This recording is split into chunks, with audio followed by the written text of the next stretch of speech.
The nation's leader is speaking optimistically about the Bahama Resort and the brands that are opening up. At the recent opening of the SLS property, he spoke to reporters about opportunities for Bahamians amidst concerns that the resort may be top-heavy with foreigners, with the vast majority of low-level jobs up for grabs among Bahamians. We get the story tonight from Clint Watson. I think it's a good brand. We've had the challenges through the developmental phase, but they've gotten over that, and I think it's an excellent product for the Bahamas. High marks for the second branded hotel property to open in Bahama.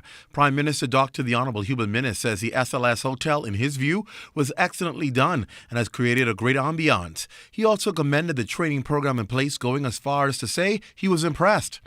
You know, that has always been one of our cry. We must continue to have succession planning. And so I'm very happy about that. And the training programs that they've just recently had graduates, all the Bahamians have done very, very well.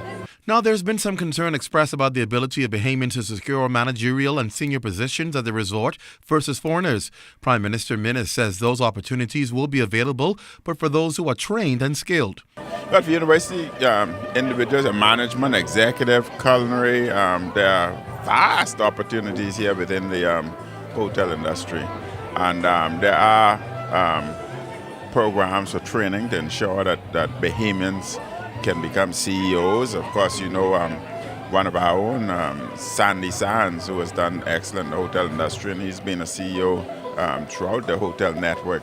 So there are opportunities for Bahamians to manage such brand, but it also means that Bahamians must be prepared to rotate through other territories. You cannot just be confined to New Providence or Bahamas. Still pressed on the issue during the reception of the opening of SLS, Dr. Minnis took it a step further.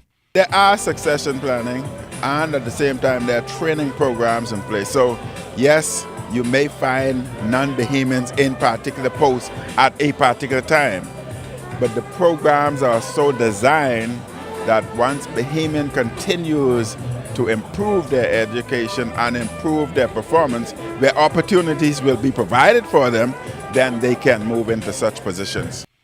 It is expected that the official opening of the entire property will take place on April 21st, 2018, when all the brands at Bahama will be open. But if you thought that's where it ends, well, think again. After which they would then start on the phase 2, which I would not get into at this particular time, but there are other phases to come on stream.